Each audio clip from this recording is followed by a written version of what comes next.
is Benji Cole, son of Al Cole from CBS Radio and host of the syndicated talk show, People of Distinction.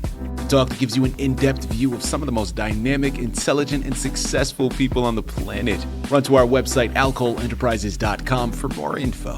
Email me through benji@alcoleenterprises.com if you'd like to get involved with what we have going. And as always, please continue to like and follow our broadcasts. People of Distinction is internationally syndicated solely due to the love and support that you all continue to give. We're available across all major distributors, and as long as you keep following, we're going to continue to put out the content. Now sit back and strap in, because on the line with us today, we have the impressive Deirdre J. Mitchell. And we're going to be discussing her incredible children's book, The Adventures of Theresa and Matilda, two of the cutest bumblebees ever. It's Amazon, it's Barnes & Noble, man, it's a lot of other places. And I'm telling you, this is one your children are going to love. Not only is it a fantastic journey for them to embark upon, it's filled with wonderful messages that they're going to be able to take to the bank. But in addition to this book, man, check it out. Deirdre has written 3 others. All right, now that's 3 others at this moment. Hopefully, a lot more on the horizon. I'm going to quickly list them for you now so you can head on over and pick them up. One is entitled The Tale of the Secret Keys to Chateau Freya on Shadow Lane. Next, The Thread. And lastly, Buddy's Glasses, all of which Amazon, Barnes & Noble, and a lot of other places, man. Check it out today. And I quickly want to take this opportunity and point out the fact that Deirdre was brought to us by Citi of Books.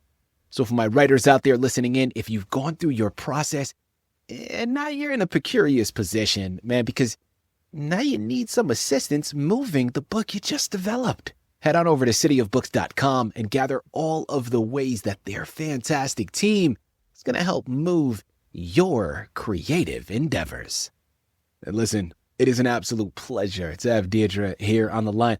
Man, listen, I mentioned it. This book is filled with a wonderful adventure for your kids, okay? Get ready to step into a world where the buzz isn't just background noise. It's the sound of adventure.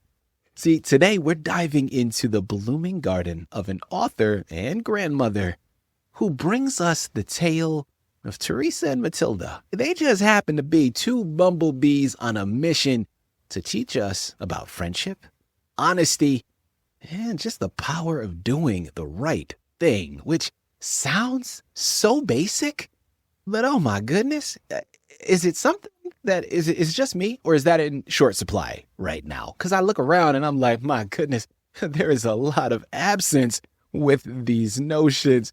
This is more than just a children's book, okay? It is a conversation starter for the next generation. I'm telling you, your children are going to love the journey. They're going to learn, and you as parents are going to feel comfortable in what they are learning, which is another thing. As a parent myself, my goodness, there are pitfalls everywhere. Sit back, strap in, and here we go. Deirdre, welcome to People of Distinction. And thank you very much for being a guest. How are you doing today? I'm awesome. Thank you for having me. How are you? Deirdre, I am fantastic, okay? Better than I deserve. And listen, we're looking forward to this discussion. I love what you've done here, wrapping such a profound message in a playful journey here for our children and for parents alike. So thank you for writing it. Thank you even more for being here. Let's start at the foundation here, Deirdre. Tell us more about yourself. I'm a mother of an adult male, a grandmother of 2 beautiful granddaughters. I call them my grandgirls. And they are actually the names of the 2 bees in the story. I'm retired after 4 years with the Department of Children and Family Services.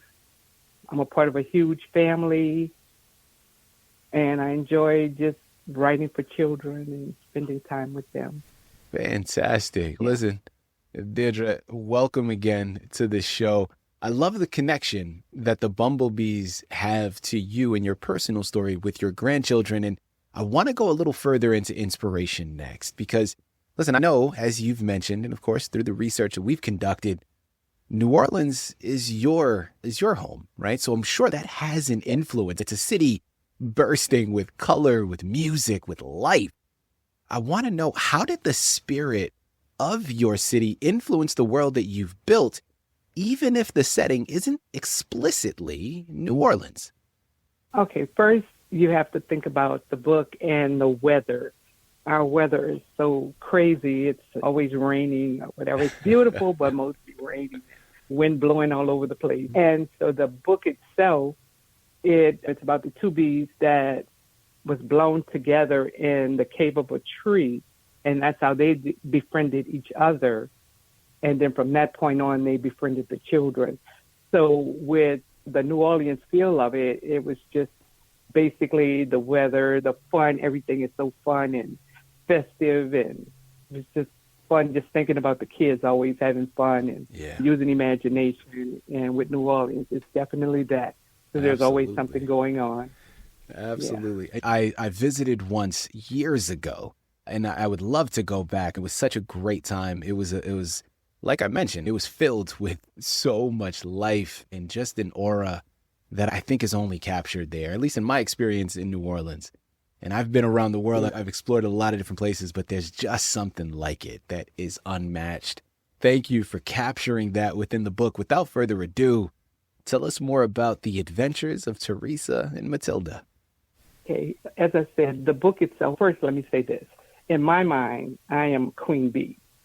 And so when my oldest granddaughter was in the womb, friends always ask, what are you going to have the kid call you or whatever?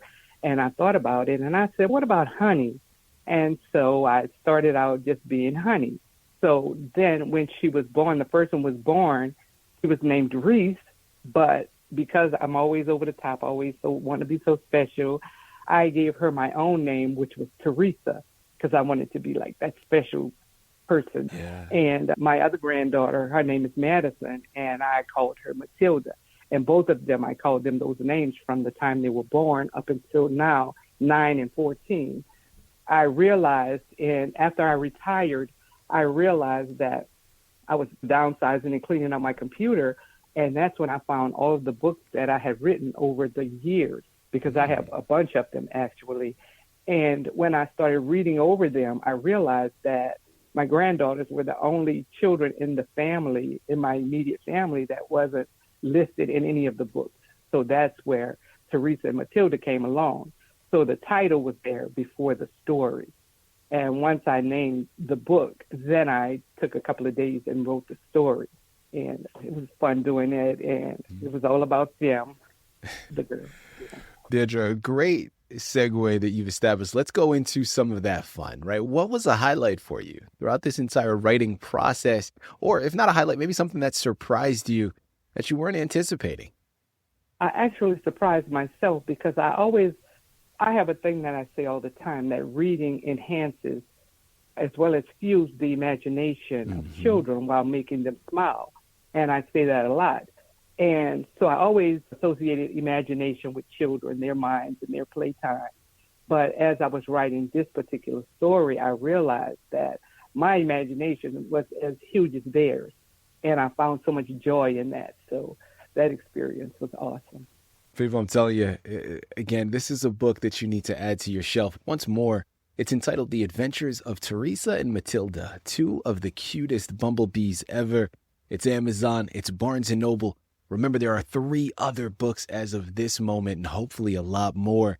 Make sure to pick them all up today, because you're just going to want to embark upon it, man. There's something incredible about this book, The Adventures of Theresa and Matilda, that is very gratifying in a way. And this is going to connect to my next question here, Deirdre, because I love what you've done. Again, fun, has the educational undertones, but I do think that there is something to be said about the world that we currently are in. And it's unavoidable, right? Because we know that children are often engaged with digital screens, cell phones, televisions, computers, whatever the case may be. Yeah. And it is dominating the world. You can't completely restrict children from those screens, because the world that we are in and moving towards is going to continue to be dominated by them. So we need them to be equipped to understand the technology. But you also want to be able to give them a simpler path, much like I was and so many of my family members growing up where we didn't have those screens. We were outside, man. We were running around, we were playing, and we were able to be children. So there's a duality here that is difficult to balance. But I want to now pose it to you because, as I mentioned, in a world that is dominated by those digital screens, Theresa and Matilda, their adventures are in the natural world. And in a way, it almost serves as an invitation back to the kind of play that happens outdoors, right? And that again, that childlike abandonment that is just much simpler. Deirdre, when you were creating this story, was that something you had in mind during its construction? I think I would have to say I did, mainly because of the two bumblebees, and because when I think about fun, I know kids have fun, like you said, on the computers and everything, but being outside and running and just laughing, playing with balls and just all that kind of stuff is really fun for them. And I think they've gotten away from it so much that, they need to re-engage in that. Deirdre, the story mentions the characters and how they learn to handle adversity together. Without giving too much away, can you share an example of the kind of problems that Theresa and Matilda face in the book?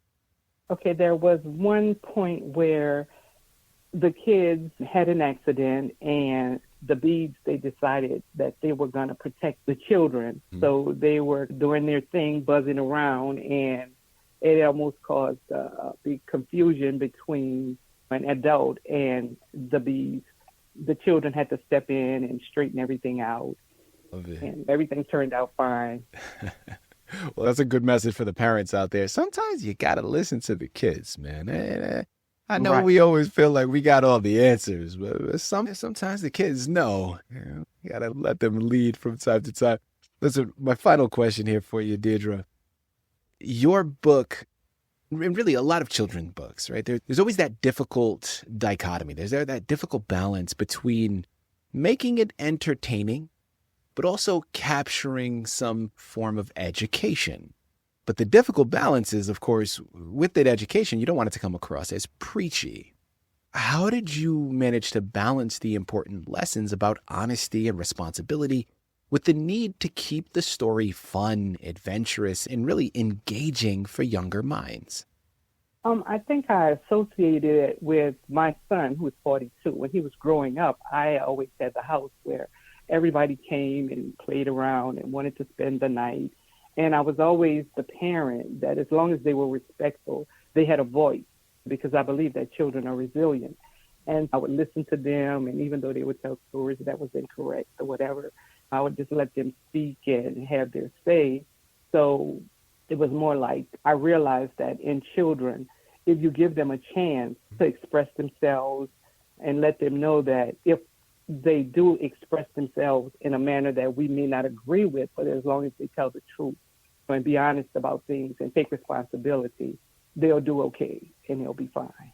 And I think over the time of raising my son, the guys today, they are men, 40, 42, 43 years old, and they to this day will say, oh, I loved you so much, and you did this for us, and you made us feel this way. And that does everything for me. Yeah, I just believe that kids are resilient, so I always want them to know that they have a voice, and I think more parents should be that way.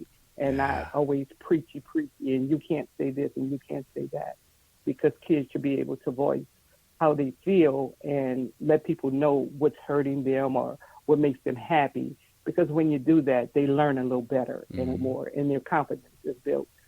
Listen, Deirdre, there is so much wisdom in the words that you just said. People, what a great way to close out of the interview, man.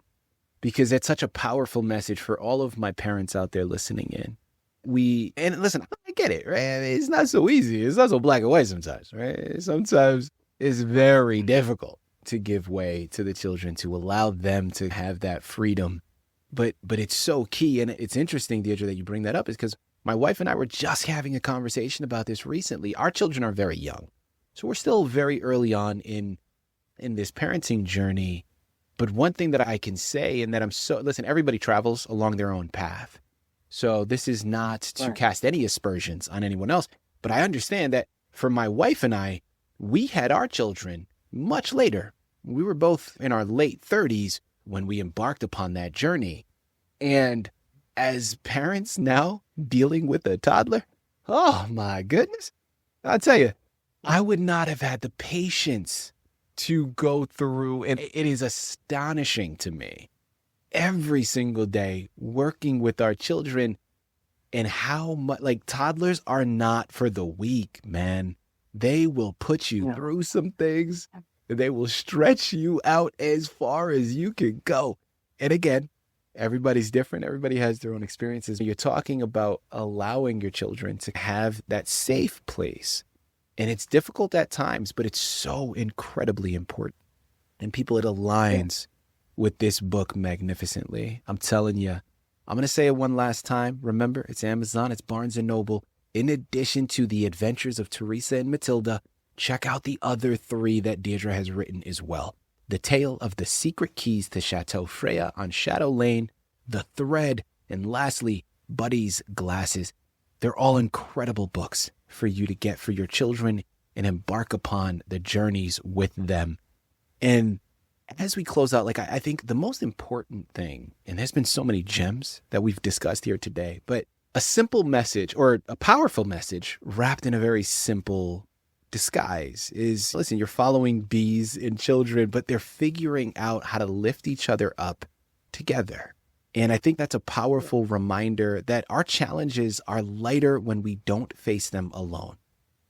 This book it's an invitation, man, to build that kind of world, starting right in our own backyards, but hopefully spreading out to a much larger space.